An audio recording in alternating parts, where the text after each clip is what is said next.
sebelum kita memulai pembelajaran hari ini, alangkah baiknya kita berdoa dulu. Berdoa dimulai. Ingin berdoa selesai. Nah, sebelum kita mulai pembelajaran hari ini, sebelum mulai pembelajaran hari ini dan sebelum ibu absen, coba tengok dulu di bawah kolom mejanya apakah ada sampah atau tidak. Kalau misalkan ada sampah, silakan buang dulu dan cuci tangan dulu, baru kita masuk lagi ya. Kalau sudah semua nih, nggak ada sampah kan belajarnya jadi enak ya. Nah, untuk selanjutnya coba yang bajunya belum rapi, dasinya belum pakai dulu ya. Setelah itu baru kita lanjut ke ibu akan mengabsen kalian. Oke, selanjutnya ibu absen ya. Yang pertama ada Isa Nurul, hadir. Oke, hadir. Yang kedua ada Bagas, hadir. Yang ketiga ada Cika Yuliana, hadir. Ada Deska, hadir. Dan yang terakhir ada Bella. Nah, untuk selanjutnya aku mau kasih tahu nilai dulu nih. Yang minggu lalu ibu ada ulangan hariannya. Nah, sebelum kasih tahu nilainya, ibu mau kasih tahu bahwa ada beberapa yang sama jawabannya. Nah, nggak perlu ibu sebutkan ya orangnya itu siapa. Nah, yang perlu ibu tekankan di sini bahwa yang namanya sekolah itu harus sebelum melakukan ujian kita harus benar-benar belajar, ya kan? Nah, gimana caranya kita supaya dapat nilai yang bagus tanpa mencontek atau melihat jawaban orang lain? Yang pertama kita harus belajar dengan baik, itu udah pasti. Nah, belajar dengan baik aja juga tidak cukup. Kenapa? Karena kita juga harus namanya belajar dengan ikhlas dan jujur. Kenapa dengan ikhlas? Karena sesuatu yang dilakukan dengan penuh rasa ikhlas itu insya Allah hasilnya akan menjadi keberkahan sendiri untuk kita. Seperti belajarnya tidak ngedumel, lalu belajarnya itu tidak mengeluh, insya Allah itu nanti hasilnya pun juga akan diridhoi oleh Allah. Nah, maka untuk itu sini ibu tekankan kalau misalkan kita melakukan sesuatu termasuk belajar harus dilakukan dengan keikhlasan dan kejujuran. Tidak cukup hanya untuk belajar yang baik saja. Kayak segitu. Itu yang ibu sampaikan untuk review minggu kemarin. Oke, sekarang ibu akan menyebutkan nilainya ya. Yang pertama Ihsan Nurul 70, yang kedua Bagas 50, yang ketiga Cika 75, yang keempat Deska 80, yang kelima Ella 75, dan yang terakhir Kalisa 50. Nah, untuk yang dapat nilai kecil jangan berkecil hati. Kalian bisa meningkatkan waktu belajar kalian, dan belajarnya jangan lupa ya ikhlas, jangan ngedumel-dumel. Biar apapun sesuatu yang dikerjakan dengan ikhlas akan diridhoi oleh Allah. Oke, selanjutnya kita akan melanjutkan materi tentang masalah ekonomi. Nah, dalam materi masalah ekonomi ini ibu akan sedikit membuat peta konsep atau membuat mind mapping ringkasan sub bab apa aja yang kita akan pelajari hari ini.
Jadi di sini ada 4 subbab. Yang pertama kita akan membahas apa itu kebutuhan, lalu apa itu alat pemuas kebutuhan. Yang ketiga ada kelangkaan, yang terakhir baru kita akan membahas ke masalah ekonominya. Nah, kita membahas yang pertama ada kebutuhan dulu. Nah, kebutuhan ini kita akan membahas apa saja kebutuhan itu, apa yang dimaksud dengan kebutuhan dan yang lainnya. Oke, yang pertama kita akan bahas kebutuhan. Nah, kebutuhan itu apa sih? Dari tahu? Nah, kebutuhan itu adalah sesuatu yang harus dipenuhi oleh setiap manusia atau setiap individu. Dan biasanya kebutuhan ini terdiri atau dipengaruhi oleh dua faktor. Ada yang tahu apa aja faktornya? Enggak, Bu. Oke, di sini Ibu akan menjelaskan. Yang pertama ada yang namanya faktor internal.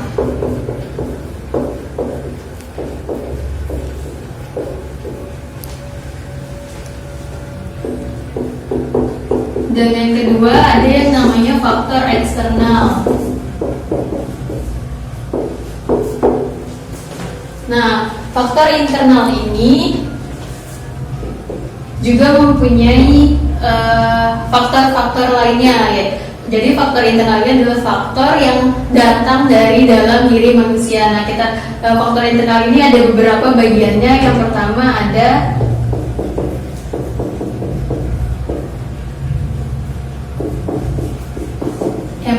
ada faktor pekerjaan, lalu ada faktor jenis kelamin,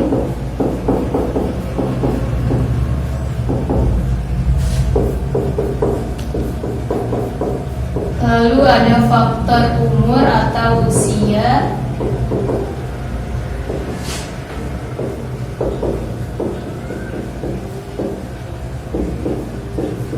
lalu ada faktor pendidikan, dan yang terakhir ada faktor tingkat kepuasan.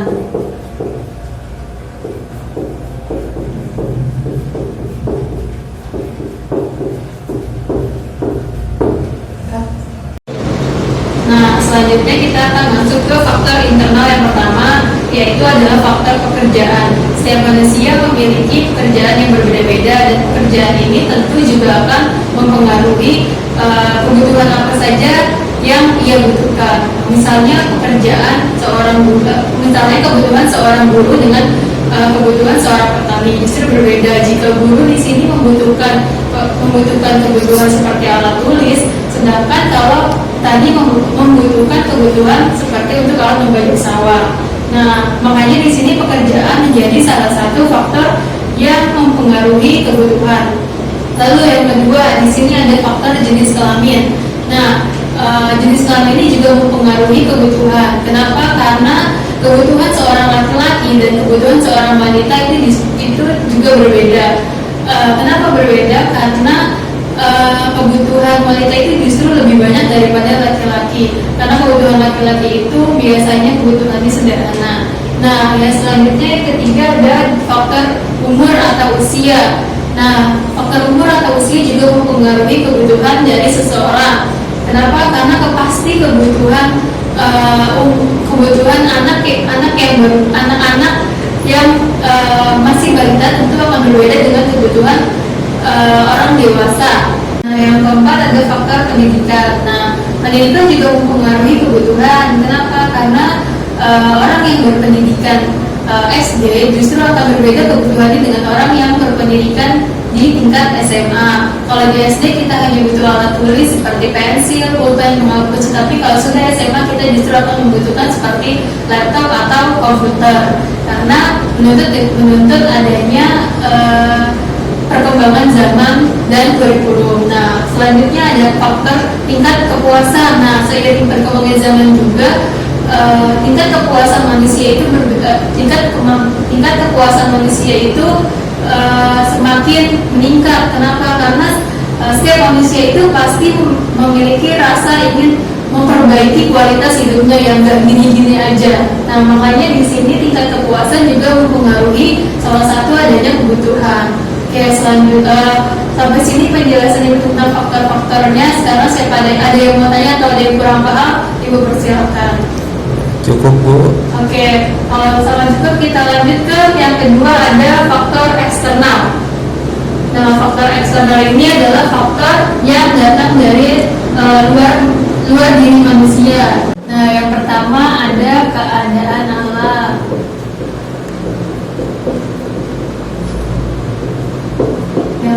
kedua ada agama. Yang ketiga ada adat istiadat. Dan yang keempat ada tingkat peradaban. Tingkat peradaban. Oke.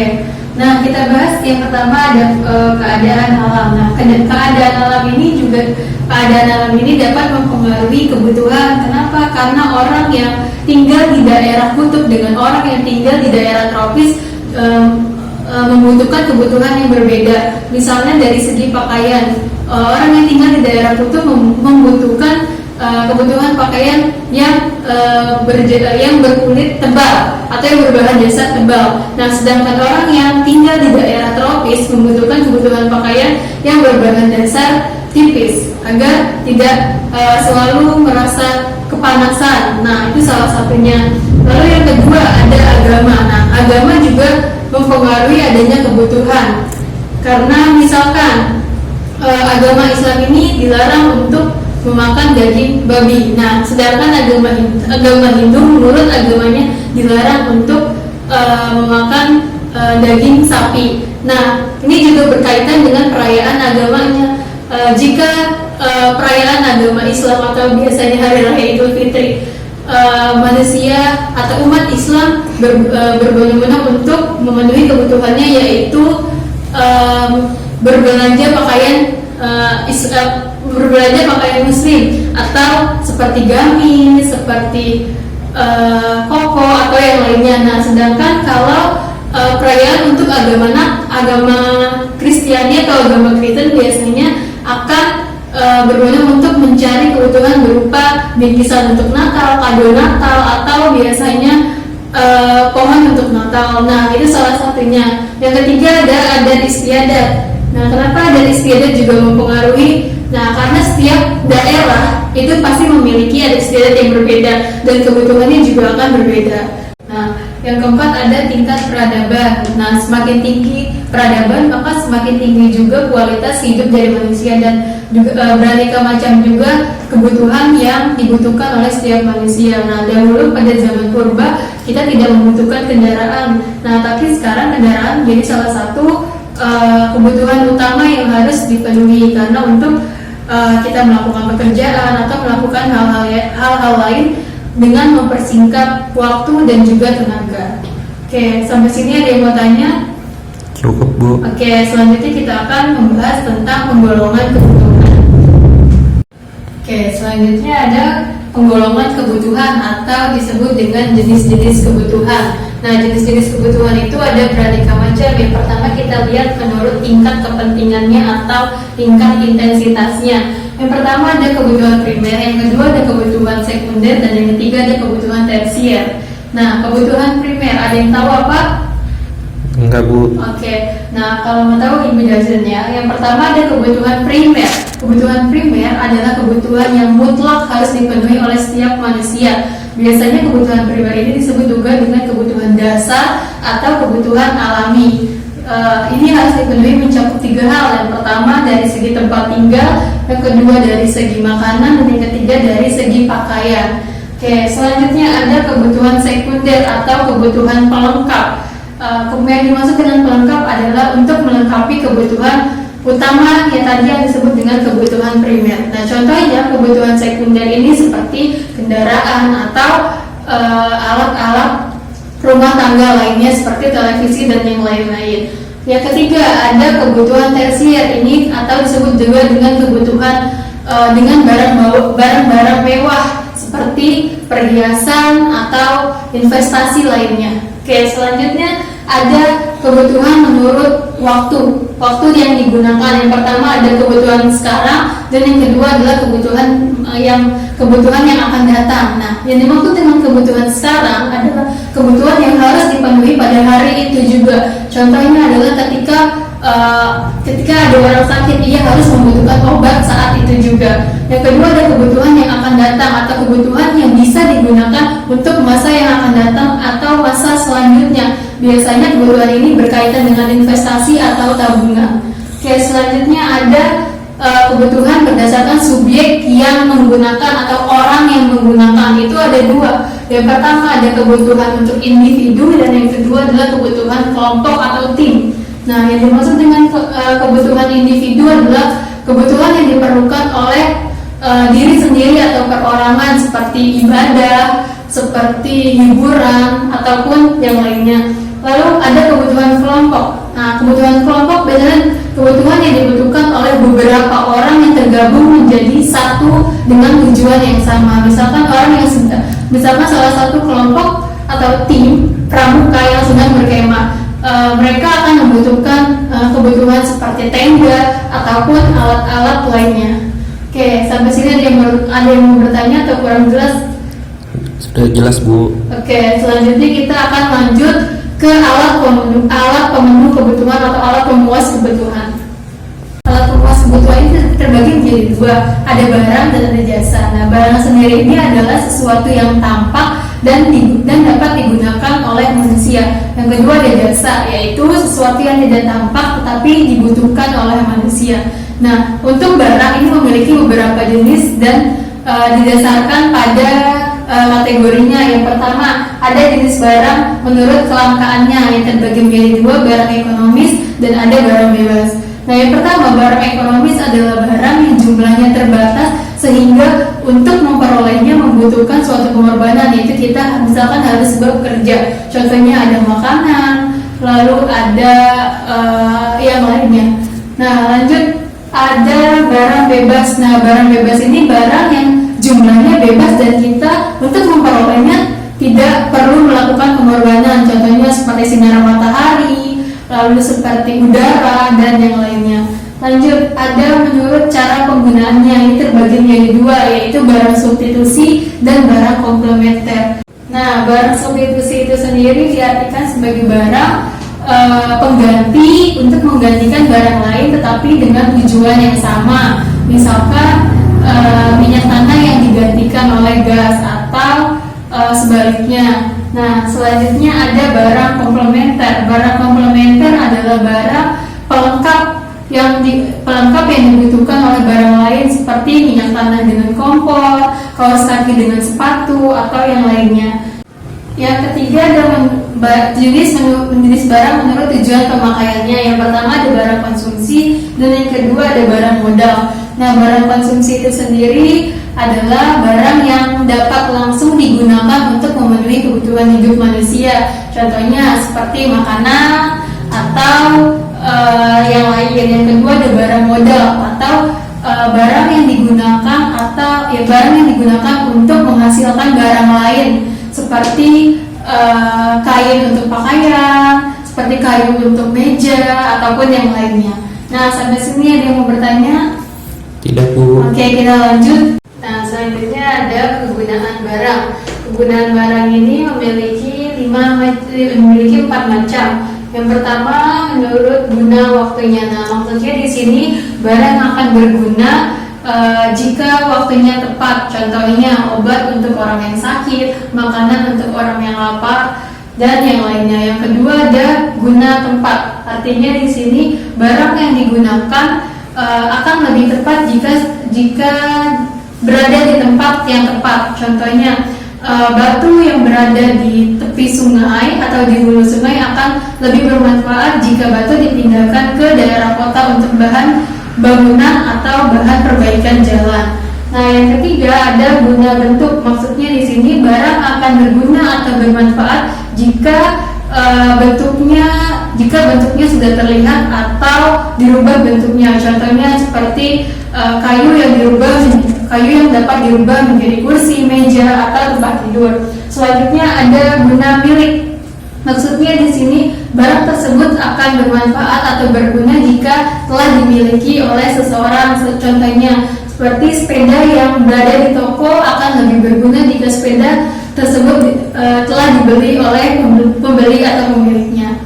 Nah, selanjutnya ada kelangkaan sumber daya ekonomi. Nah, kelangkaan itu sendiri diartikan sebagai kondisi di mana sumber daya ekonominya terbatas untuk memenuhi kebutuhan manusia yang tidak terbatas. Artinya di sini terjadi kesenjangan atau ketimpangan. Nah, biasanya sumber daya ekonomi ini terbagi menjadi tiga. Ada yang dinamakan sumber daya alam atau SDA, ada yang dinamakan sumber daya manusia atau SDM, dan yang terakhir adalah modal. Nah, sumber daya alam sendiri ini juga dibedakan menjadi dua. Ada sumber daya alam yang dapat diperbarui dan sumber daya alam yang tidak dapat diperbarui. Nah, sumber daya alam yang dapat diperbarui contohnya seperti tumbuh-tumbuhan atau hewan yang dapat diperkembangbiakan. Nah, yang selanjutnya ada sumber daya manusia.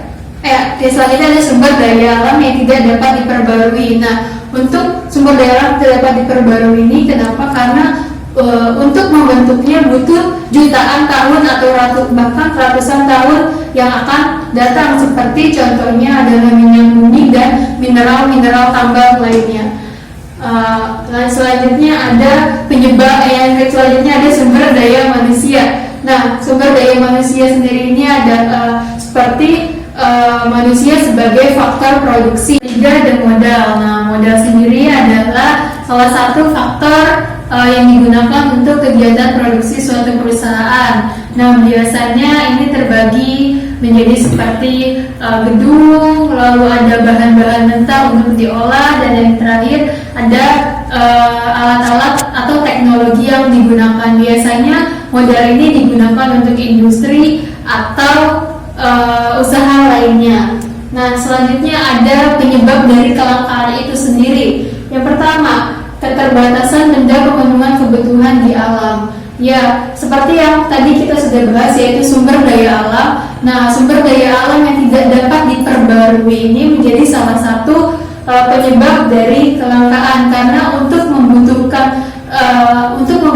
membentuk sumber daya alam tersebut kita memerlukan waktu yang sangat lama. Jadi tadi contohnya adalah seperti barang tambang atau minyak bumi yang membutuhkan fosil yang mengering hingga ratusan atau jutaan tahun yang akan datang. Nah, selanjutnya ada kerusakan yang disebabkan oleh manusia seperti illegal logging atau penangkapan ikan melalui bukan harimau. Nah, kegiatan-kegiatan yang seperti ini justru akan menyebabkan terjadinya kelangkaan di masa yang akan datang akibat dari sikap manusia yang serakah. Nah, selanjutnya ada keterbatasan kemampuan manusia dalam mengelola sumber daya alam. Nah, biasanya keterbatasan kemampuan manusia ini berkaitan dengan penguasaan ilmu pengetahuan atau penguasaan ilmu teknologi yang rendah.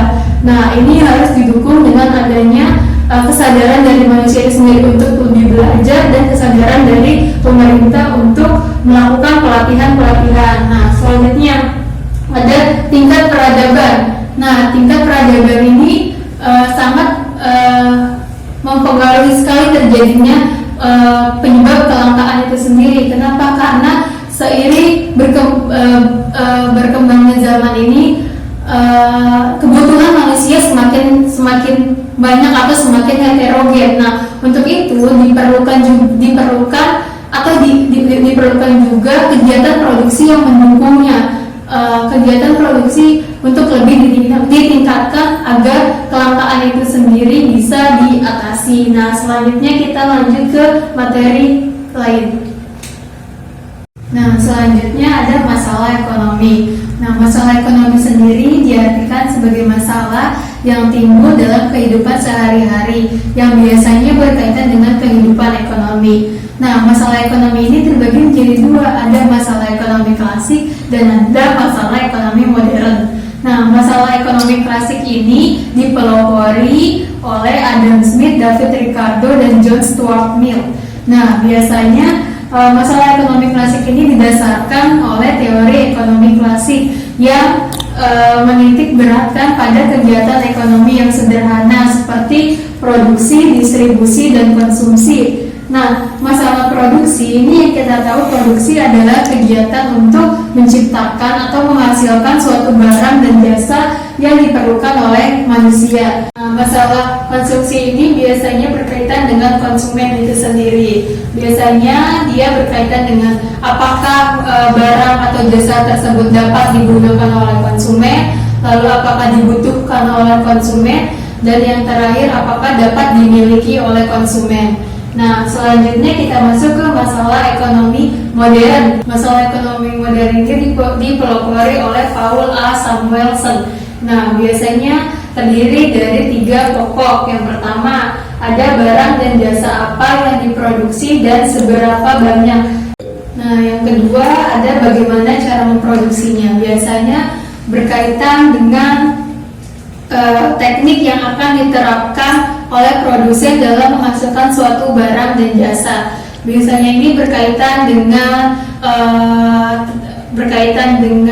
alat-alatnya, lalu berkaitan dengan faktor produksi yang lainnya dikombinasikan supaya bisa menjadi suatu hasil produksi barang atau jasa. Nah, biasanya berkaitan dengan metode yang digunakan seperti alat-alatnya. Nah, yang terakhir ada untuk siapa barang dan jasa yang dihasilkan. Nah, pertanyaan ini biasanya berkaitan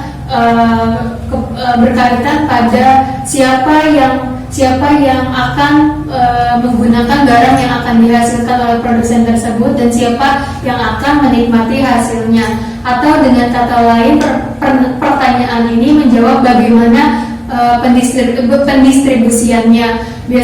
Apakah berkaitan dengan ukuran kekayaan, atau berkaitan dengan ukuran pendapatan, atau berkaitan dengan hal yang lain. Nah, tadi kan temannya ada yang nanya nih ya, Deska nanya ya, kalau inti dari materi hari ini apa? Ya kan? Nah, inti dari materi hari ini bahwa masalah ekonomi itu tidak luput kaitannya dari yang namanya kebutuhan, lalu alat pemenuh kebutuhan itu sendiri, dan yang terakhir adalah kelangkaan. Nah, masalah ekonomi ini timbul karena adanya kelangkaan tadi, karena adanya kebutuhan tadi, dan karena adanya alat pemenuh kebutuhan tadi. Nah, untuk menutup pembelajaran hari ini, kita sudah sampai pada tujuan pembelajaran. Nah, tujuan pembelajaran untuk hari ini adalah kalian atau peserta didik dapat menentukan atau mengidentifikasi atau menjelaskan masalah-masalah ekonomi yang ada di masyarakat, dan nanti tugas untuk berikutnya yaitu kalian dapat menyebutkan masalah ekonomi yang ada di lingkungan kalian serta berikan contohnya. Oke, nanti setelah selesai kalian bisa kerjakan lalu kumpulkan melalui ketua kelas. Oke, baik, segini dulu materi yang Ibu sampaikan. Kurang lebihnya mohon maaf. Wassalamualaikum warahmatullahi wabarakatuh.